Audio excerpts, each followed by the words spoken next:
అర్ధరాత్రి సూర్యాపేటలో సుపారీ గ్యాంగ్ హల్చల్ చేసింది. ఒక వ్యక్తిని కిడ్నాప్ చేసినట్లు చెబుతున్నారు. కిడ్నాప్ చేసిన వ్యక్తిని హత్య చేయడానికి కూడా సిద్ధమైనట్లు సమాచారం. మోతే మండలం రాఘవాపురంలో ఇద్దరు వ్యక్తుల మధ్య భూ వివాదం నడుస్తోంది. ప్రత్యర్థిని హత్య చేసేందుకు సుపారీ ఇచ్చాడు మరో వ్యక్తి. సుపారీ తీసుకున్న గ్యాంగ్ 2 రోజులుగా రెక్కి నిర్వహించినట్లు సమాచారం.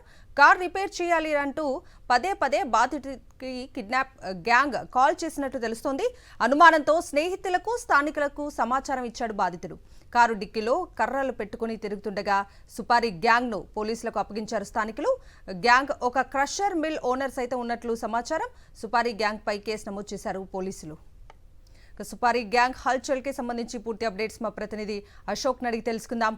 అశోక్, కవిత, సూర్యాపేట జిల్లాలో అసాంఘిక శక్తులు పేటైపోతున్నాయి. వారం రోజుల క్రితం నేరేడు చెర్లలో సినిమా స్టైల్లో నడి రోడ్డు మీద 2 గ్యాంగులు వాహబాగి దిగినటువంటి ఘటన మర్చిపోతుంటే సూర్యాపేట జిల్లా కేంద్రంలోనే ఒక వ్యక్తిని కిడ్నాప్ చేసి మర్డర్ చేసేందుకు ప్లాన్ చేసినటువంటి యత్నాన్ని స్థానికులు అడ్డుకోవడంతో ప్రస్తుతం 5 సభ్యుల్ని ముఠాన్ని కూడా వాళ్ళు పట్టుకొని పోలీసులకు అప్పగించినటువంటి పరిస్థితి ఉంది.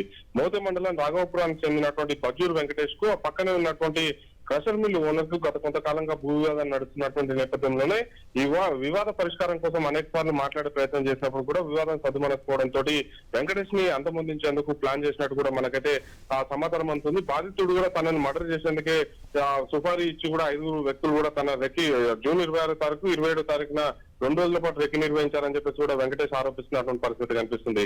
ఈ నేపథ్యంలోనే పలు దఫాలుగా ఫోన్ చేయడంతో పాటు తాను పనిచేస్తున్నటువంటి ట్రాక్టర్ ఏదైతే ఒక ట్రాక్టర్ కంపెనీలో పనిచేస్తున్నాడు వెంకటేష్, అక్కడ చుట్టుపక్కల కూడా రెక్కి నిర్వహించడంతో అనుమానం వచ్చినటువంటి వెంకటేష్ స్థానికులతో పాటు స్నేహితులకు కూడా సమాచారం అందించడంతో నిన్న రాత్రి సమయంలో వెంకటేష్ ఇంటికి వెళ్తున్న క్రమంలోనే కిడ్నాప్ చేసేందుకు కూడా యత్నించినటువంటి క్రమంలోనే ఆ బాధితుడు అప్రమత్తమై స్నేహితులకు స్థానికులకు పోలీసులకి సమాచారం అందించడంతో ఖమ్మం క్రాస్ రోడ్ వద్ద కూడా 5 ప్రయాణిస్తున్నటువంటి కారుని కూడా అడ్డుకొని వాళ్ళని పోలీసులకు అప్పగించినటువంటి పరిస్థితి ఉంది.